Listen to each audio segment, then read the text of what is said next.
Hi everyone and welcome back to the channel. In today's video, we will be discussing the design and construction of Combined Piled Raft Foundation. As per latest Indian standard IS 19117 2025. I will walk you through the scope of the code, key terminology, and essential information you need to design and construct a combined pile raft foundation. In this code, the scope tells us that the scope of this code tells us that a combined pile raft foundation, or shortly called as CPRF, is a type of foundation system where both the raft and the pile works together to support the structure's load, which means assume it is a raft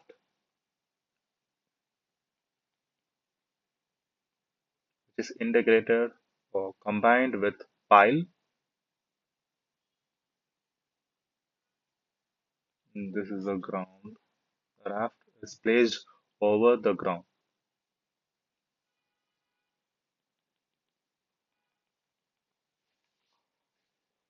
and a structural load which is acting on the raft, where where both the raft and the piles where the both the raft and piles works together to support the structure's load.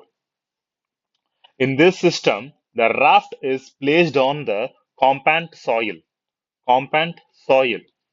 and helps transfer the load through the contact pressure between between the raft and the soil.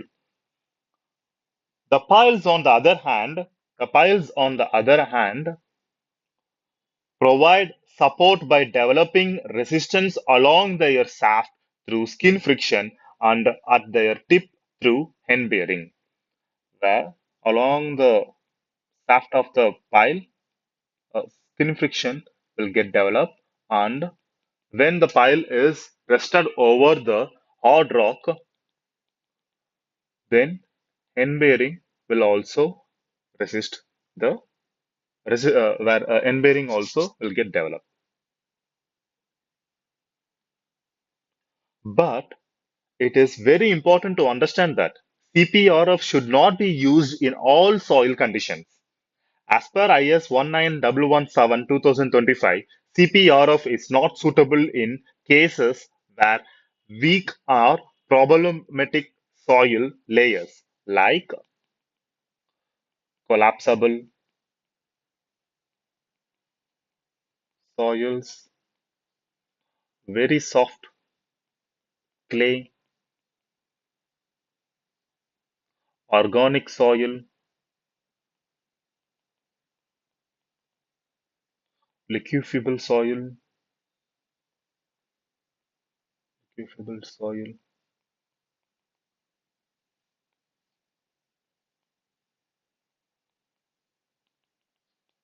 or this type of soil, or the type of soil where we are not able to use this combined pile raft foundation. When these types of soil are present beneath the raft, beneath the raft, or then in that case, CPRF is not suggestible. Is not suggestible. Also, it's not applicable when there is a high stiffness contrast between the soil layers. High stiffness contrast, which means if there is a high stiffness contrast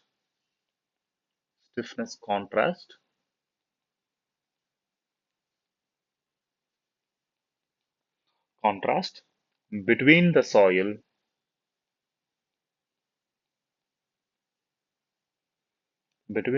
layers, then CPRF is not suitable. Then CPRF is not suitable. So, for example, such as when you have a very soft clay layer with a stiffness of around 0 0.5 megapascal, 0.5 megapascal, which is sitting over a weathered rock of stiffness 2000 megapascal. In this, in such a case, the CPRF system can't be used. But the soft soil, if we remove the soft soil or replacing or else stabilizing the soft soil which has a stiffness of 0.5 megapascal, then we can apply the CPRF design principles. So this is the key point to remember to remember when understanding the scope of IS 19117 2025. Before we get into the design process, let's quickly go over some important terms from IS 19117 2025 that you need to be familiar with when dealing with CPRF systems. The first terminology we need to understand is Combined Piled Raft Foundation. What does it mean? This is the foundation, as I said before, where both the raft and piles share the load. The design carefully consider how the raft, piles, and soil interact with each other. What does it mean and how does it looks? In this code, as per the code, figure 1A, we are able to see the image represents the raft along the length.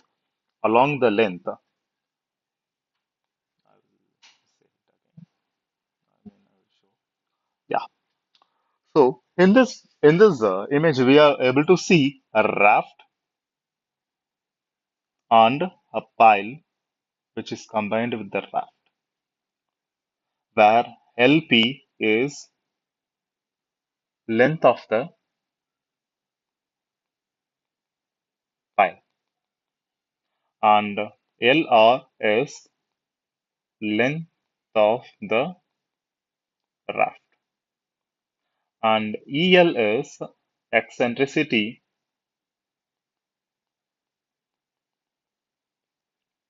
along the length along the length. So where there is 3 point over the raft A, B, and C. Over the point B, a resultant load is acting at the distance of EL, which is nothing but eccentricity along length. After the application of the resultant load, the deformed raft will looks like this, which is in this image. We can see here. Yeah. So the point A, B, C becomes A dash, B dash, and C dash in deformed raft. You can clearly observe that it is a differential settlement is taking place over here, where SP or minimum is nothing but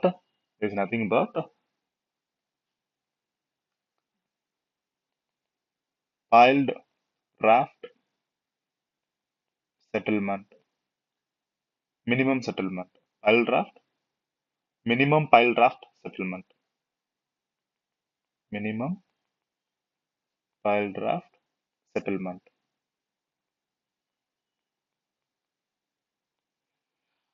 And SPR max is maximum piled raft settlement.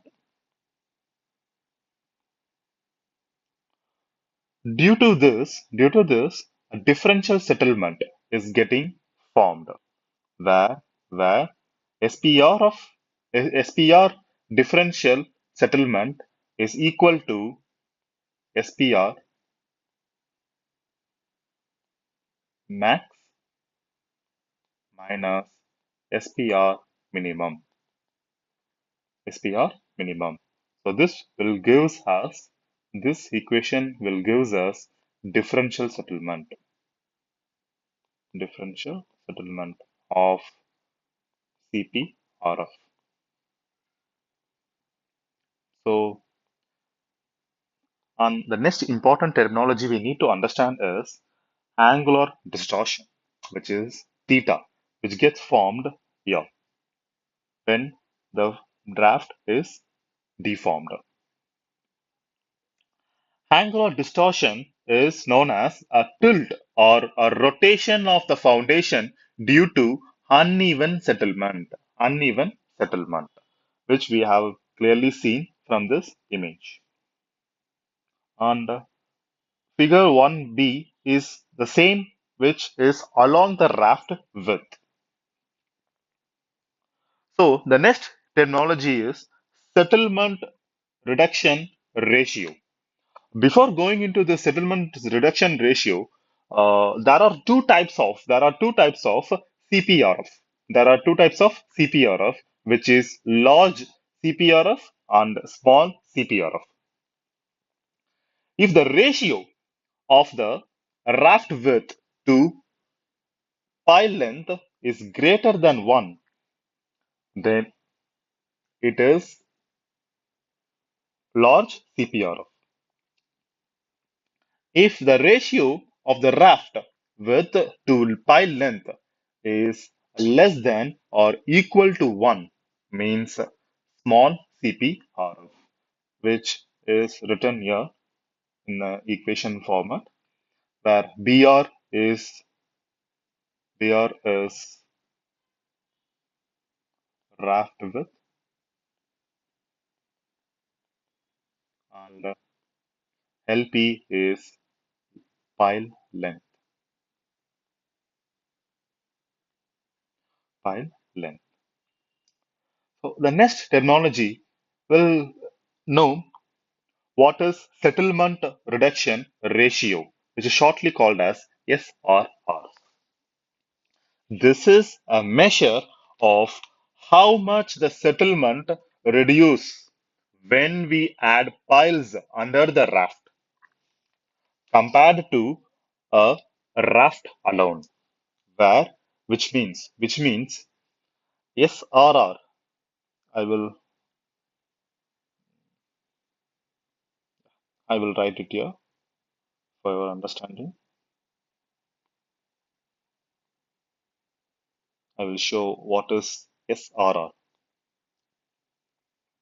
where SRR, which is settlement reduction ratio, is equal to SR minus SPR divided by SR, where SR is settlement due to raft, which means SRR is the ratio of the the ratio of the difference of settlement of the unpiled raft, unpiled raft, where SR is going to be settlement of unpiled raft, settlement of unpiled raft, and SPR. Sorry for the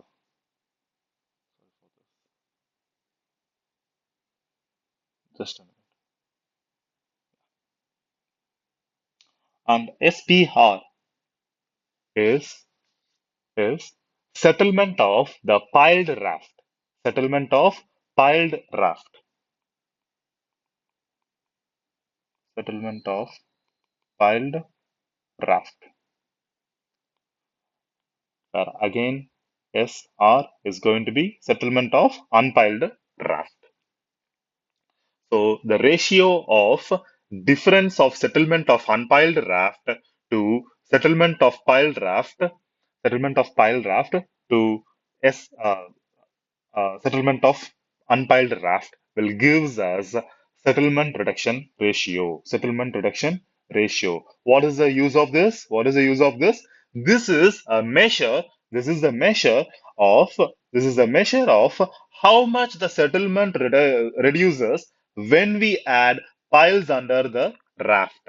Piles under the raft when compared to raft alone. When compared to raft alone.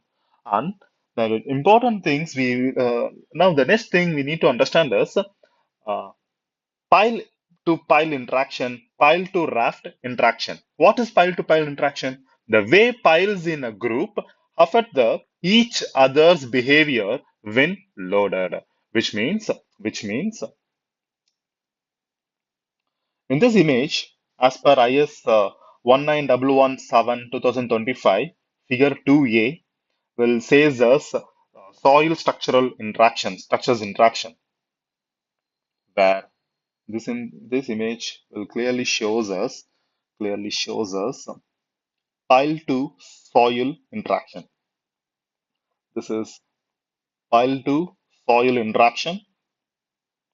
This is pile to raft interaction, and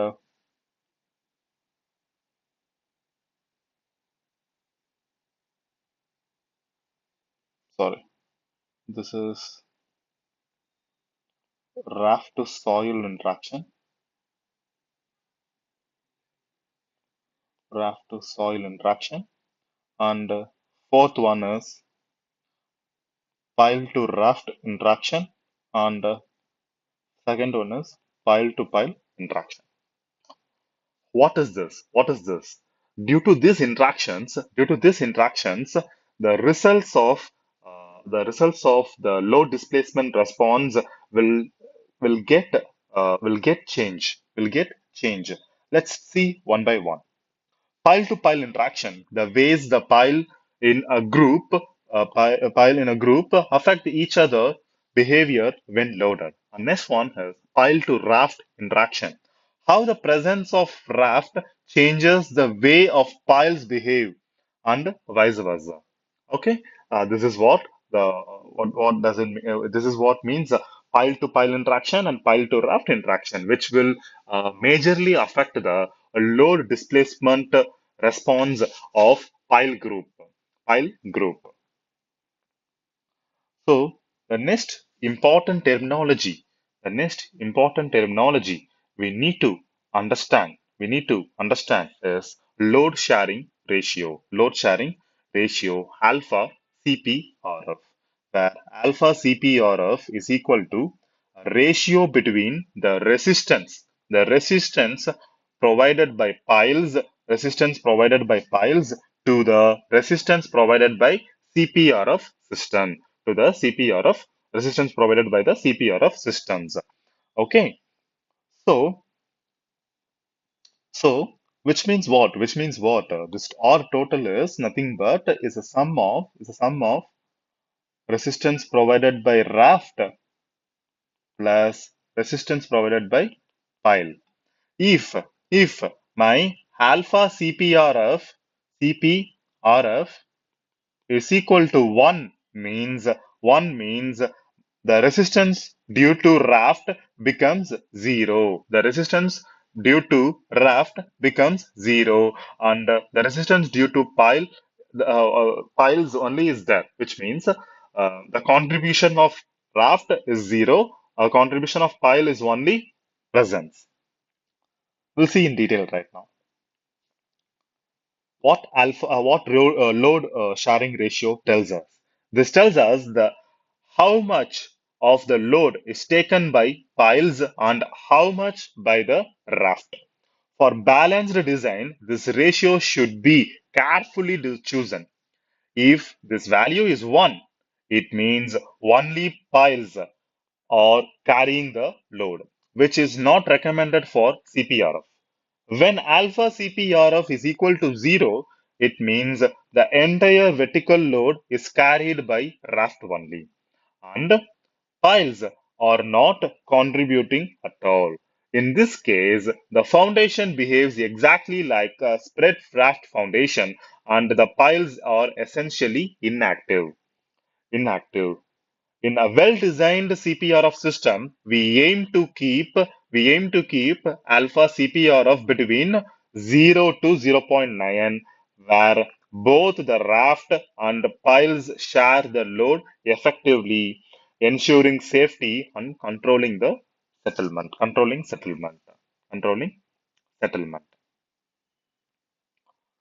Moving on, let's see what essential information you need before you can start designing a combined pile raft foundation according to IS 19117 2025.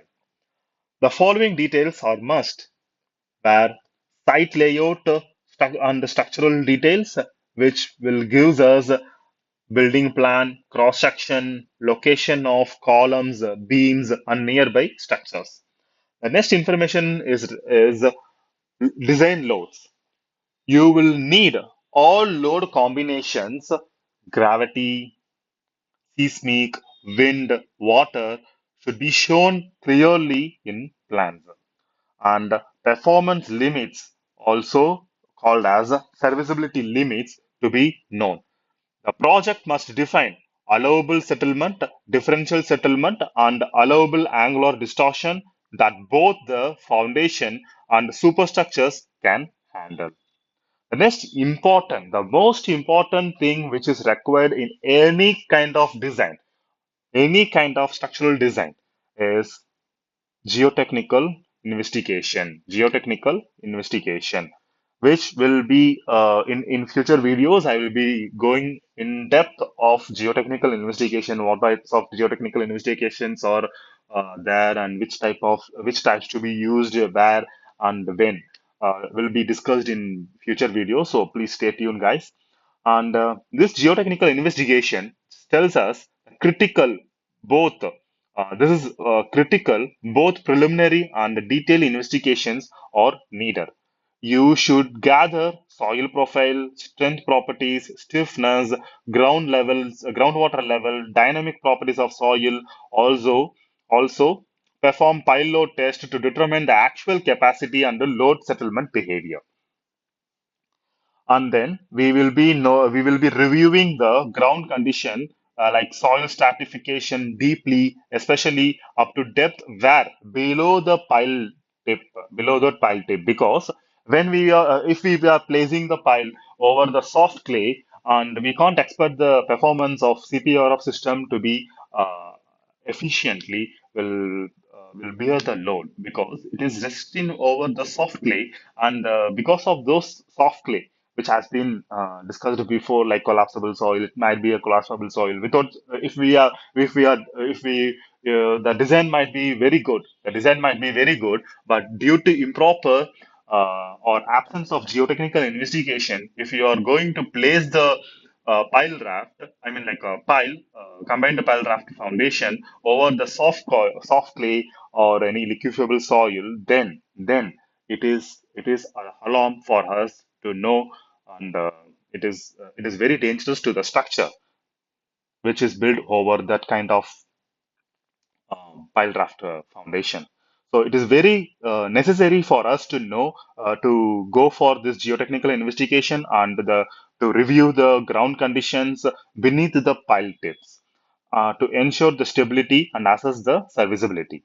And also the past case studies are important to know the performance data and the similar to CPRF projects in similar soil conditions. So um, in next video, we will be dive deeper into the design consideration of static loads. So stay tuned, guys, and thank you for watching and supporting the Geospan channel. Your curiosity drives our exploration beneath the surface. Thank you once again.